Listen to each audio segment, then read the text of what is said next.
Right బులెటిన్లో breaking news అయితే చూస్తున్నాం. ఆంధ్ర రాష్ట్రానికి భారీ పెట్టుబడులు ఆకర్షించడమే ప్రధాన లక్ష్యంగా ముఖ్యమంత్రి నారా చంద్రబాబు నాయుడు అయితే తెలియజేశారు. ఐటీ విద్యాశాఖల మంత్రి నారా లోకేష్ నేతృత్వంలోని బృందాలు నేటి నుంచి 4 రోజుల పాటు స్విట్జర్లాండ్లోని దావోస్లో అయితే పర్యటించనున్నారు. పెట్టుబడుల లక్ష్యంగా 4 రోజుల విదేశీ పర్యటన కూడా ప్రారంభించనున్నారు. వరల్డ్ ఎకనామిక్ ఫోరం సదస్సులోనైతే సీఎం నారా చంద్రబాబు నాయుడు అయితే పాల్గొనున్నట్లయితే సమాచారం. ఈ నేపథ్యంలో భాగంగా దావోస్లో జరిగే 36 కీలక కార్యక్రమాలకు కూడా సీఎం అయితే హాజరు కానున్నట్టు తెలుస్తోంది.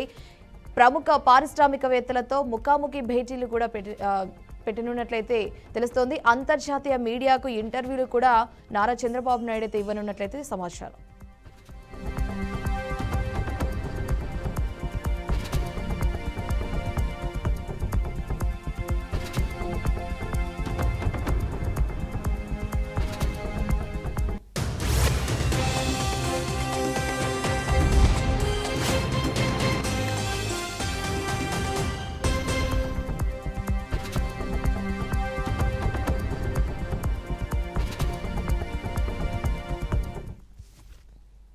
ఇక మొత్తంగా దావోస్ పర్యటనలో భాగంగా సీఎం చంద్రబాబు 36 కార్యక్రమాల్లో పాల్గొనున్నారు. ప్రభుత్వాల మధ్య జరిగే 3 అధికారిక సమావేశాలు, పారిశ్రామికవేత్తలతో 16 ముఖాముఖి సమావేశాలకైతే హాజరు కానున్నట్టు తెలుస్తుంది.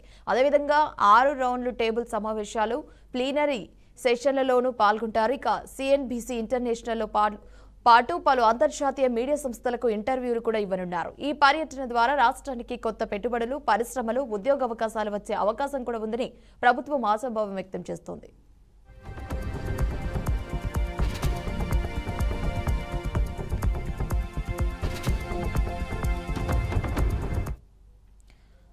రైట్, ఇక ఇదే అంశానికి సంబంధించి మరింత సమాచారం అమరావతి బ్యూరో చీఫ్ నాకిషోర్ అందిస్తారు. నాకిషోర్, చెప్పండి, దీనికి సంబంధించి అప్డేట్స్ ఏంటి? హిమవర్ష, రాష్ట్రానికి పెట్టుబడుల సాధనే లక్ష్యంగా ఆదివారం నుంచి 4 రోజుల పాటు సీఎం చంద్రబాబు, విద్యా ఐటీ శాఖల మంత్రి నారా లోకేష్ బృందం దావోస్ లో పర్యటించనుంది. దీంతో పాటు వివిధ శాఖల మంత్రులు, అధికారులు కూడా లోకేష్, చంద్రబాబు నాయుడు వెంట వెళ్లనున్నారు. రాత్రి 8:35 విజయవాడ నుంచి ఢిల్లీకి వెళ్లనున్నారు. అక్కడి నుంచి జ్యూరిచ్ చేరుకొని ఈ నెల 19 నుంచి 22 వరకు కూడా అక్కడ జరిగే ఎకనామిక్ ఫోరం లో పాల్గొంటారు. వివిధ దేశాల ప్రతినిధులతోటి చంద్రబాబు ప్రధానంగా సమావేశం అవుతారు. మొత్తం 36 కార్యక్రమాల్లో ఆయన పాల్గొంటారు. ప్రభుత్వాల మధ్య జరిగే 3 సమావేశాలు, పారిశ్రామికవేత్తలతో జరిగే 16 ముఖాముఖి సమావేశాలకు కూడా చంద్రబాబు హాజరు కానున్నారు. దీంతో పాటు 9 రౌండ్ టేబుల్ సమావేశాల్లో కూడా ముఖ్యమంత్రి చంద్రబాబు నాయుడు హాజరవనున్నారు. దీంతో పాటు సిఎన్బిసి ఇంటర్నేషనల్ సహా వివిధ సంస్థల మీడియా ప్రతినిధులకు కూడా రాష్ట్రానికి సంబంధించి ప్రత్యేక ఇంటర్వ్యూలు ఉన్నారు. దీంతో పాటు ఆయన తొలి రోజు జ్యూరిచ్ లోని హిల్టన్ హోటల్లోని స్విట్జర్లాండ్ భారత రాయబారి మృదుల్ కుమార్ తోటి మర్యాదపూర్వకంగా భేటీ అవనున్నారు. తర్వాత 20 దేశాల ప్రవాసాంధ్రులు ఈ కార్యక్రమంలో పాల్గొంటారని కూడా తెలుస్తా ఉంది. అనంతరం చంద్రబాబు జ్యూరిచ్ నుంచి కూడా దావోస్ కు వెళ్తారు. దావోస్ లో యునైటెడ్ అరబ్ ఎమిరేట్స్ ఆర్థిక పర్యాటక విభాగాల మంత్రి అబ్దుల్ బిన్ తౌక్ ఆల్, వివిధ దేశాల ప్రతినిధులు, Tata sons chairman N Chandrasekhar, CII director general Chandrajit బెనర్జీలతోటి చంద్రబాబు వేరువేరుగా సమావేశం అవుతారు.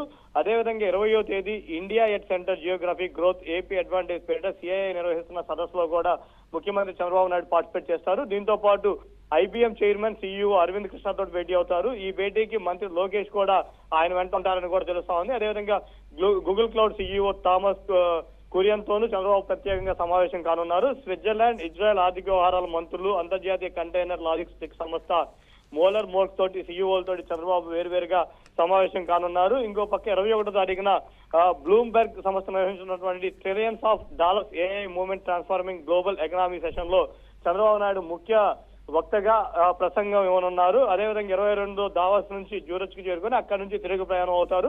23 ఉదయం 8:30 గంటలకి చంద్రబాబు బృందం హైదరాబాద్ కు చేరుకున్నట్టుగా కూడా తెలుస్తా ఉంది. దీనికి సంబంధించి ఇప్పటికే ఏపీకి సంబంధించి అక్కడ ప్రత్యేక లాంజ్ను కూడా ఏర్పాటు చేశారు. ఇంకో పక్క ఆంధ్రప్రదేశ్ లో ఇప్పటికే వచ్చిన కంపెనీలు కావచ్చు, వాళ్ళకి కల్పిస్తున్న వసతులు కావచ్చు, ప్రధానంగా దాని మీద చర్చించున్నారు.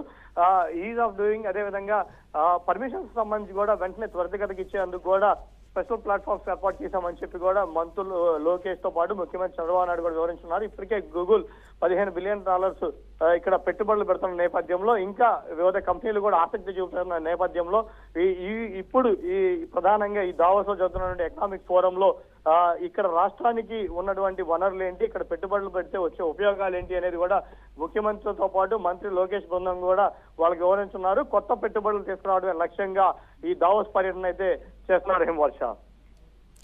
రైట్ నాకిషోర్, థ్యాంక్స్ ఫర్ ది అప్డేట్స్.